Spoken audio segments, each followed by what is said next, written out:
Maybe you're like us, and whenever you think of Saudi Arabian princes, you think of billionaires riding in gold cars with Bengal tigers sitting in the front seat. Meet Mohammed bin Salman, the 36-year-old crown prince of Saudi Arabia who drops hundreds of millions of his family fortune on yachts, mansions, and artwork. In this video, we will tell you how Mohammed bin Salman spends his $2 trillion fortune.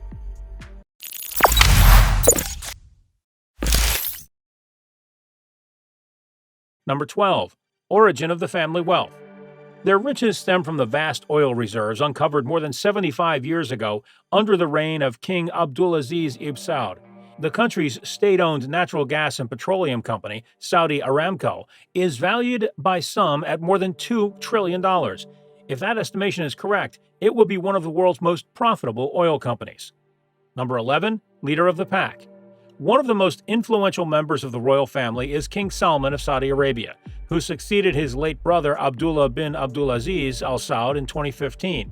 Reportedly worth $17 billion, the 82-year-old has handed over much of the country's leadership to his son and heir to the throne, Crown Prince Mohammed bin Salman, 36.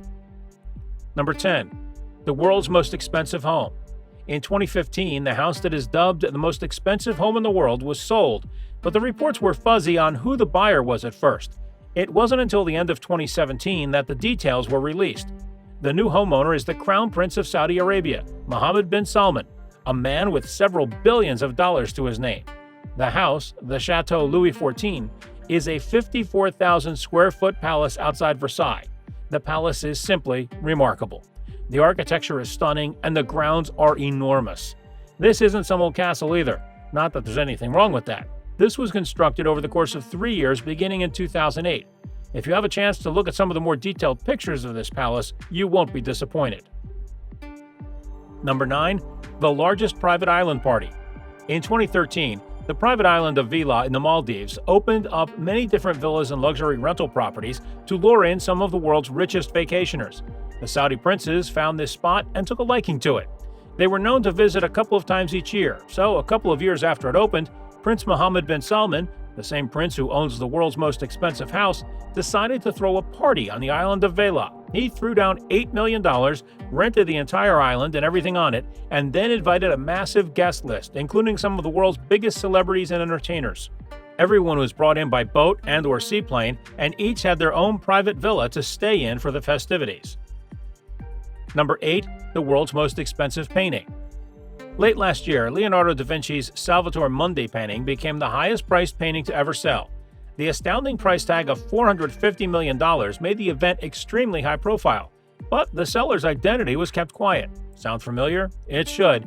The buyer was none other than Mohammed bin Salman, the Saudi prince who owns the most expensive house in the world and parties on multi-million-dollar private islands. The price tag on the painting is such because it is the last known painting of da Vinci's. It was long considered to be a copy, but experts now say it is an original. Number 7. One of the largest private yachts in the world. Here's what we know about the Saudi Crown Prince Mohammed bin Salman. He enjoys spending money and buys the biggest and best versions of things. His taste in yachts seems to follow the same path. In 2011, our boy Prince Mohammed bin Salman bought one of the largest private super yachts ever built. Called Serene, this yacht is in the top 10 of the largest private super yachts, measuring almost 450 feet in length. The total price for this baby was more than $500 million. It was purchased from a fabulously rich Russian. To put things in perspective, the yacht was rented out before to clients like Bill Gates. The rental price was about $5 million per week. In a cruel twist of fate, it was reported that late last year the Serene ran aground and took some major damage, although how much is unclear. Launched in 1999 at a cost of $300 million, it was the third largest motor yacht in the world and stood at a length of 139 meters. The boat belonged to the late Saudi Arabian Crown Prince, Prince Sultan bin Abdul-Aziz, and had a top cruising speed of 21.5 knots.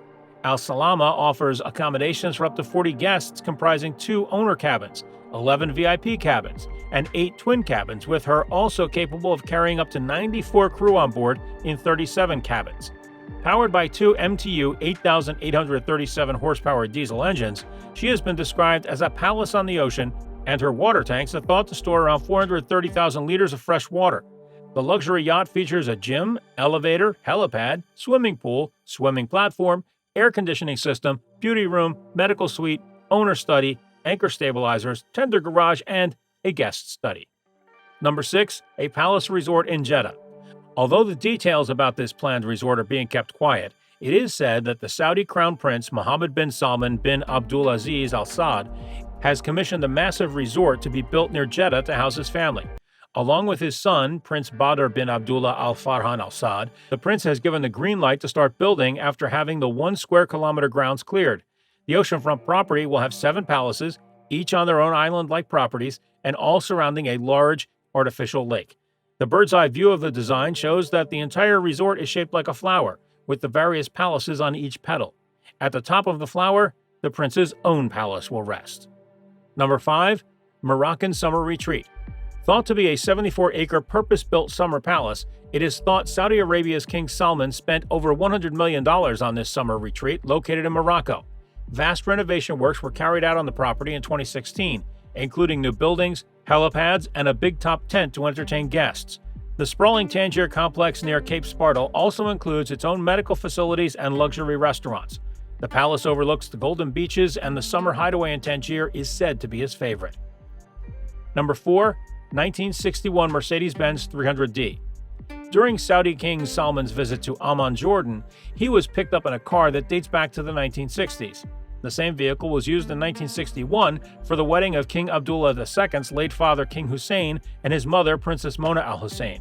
The 1961 Mercedes-Benz 300D is one of the most important cars from the collection of Jordan's Royal Automobile Museum. In 1961, the car had a price of around $10,400 to $13,660. However, these days, with the car being a collector's item, prices of $276,000 are more the norm.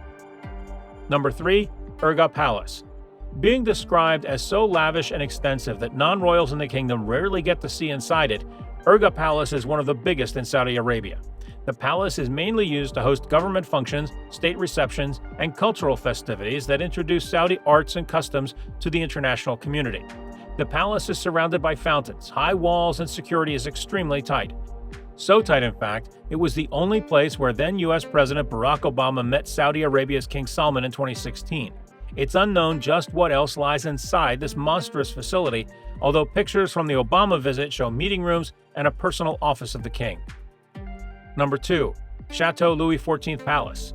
We are getting serious now, and that is exactly what Saudi Crown Prince Mohammed bin Salman is, a serious man. When it comes to property, he is even more serious, offloading $320 million on this amazing 17th century palace that is, in fact, a new build property.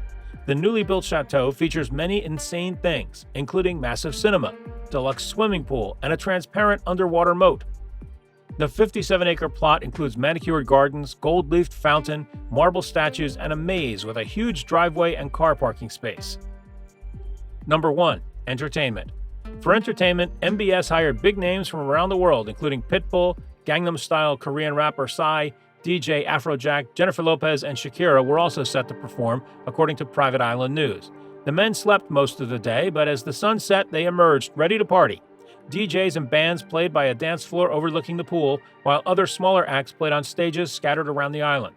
One night, MBS got so excited during a performance by the stadium-filling Afrojack that he climbed on stage.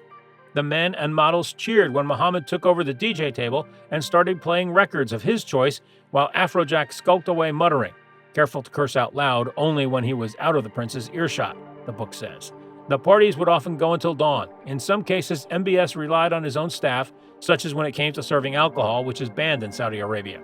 The Valah staff was kept in the periphery because the Saudis didn't want to be seen drinking by residents of another Muslim country. Less than a week into the Bacchanal, however, word of MBS's presence leaked to a local publication. The news was soon picked up elsewhere. MBS quickly left. The women were gone soon after. The incident did not seem to teach the royal a lesson about keeping a low profile. If anything, it only reinforced the importance of privacy. Do share with us in the comments what are your thoughts about MBS. Please subscribe to The Luxury World. Thanks for watching.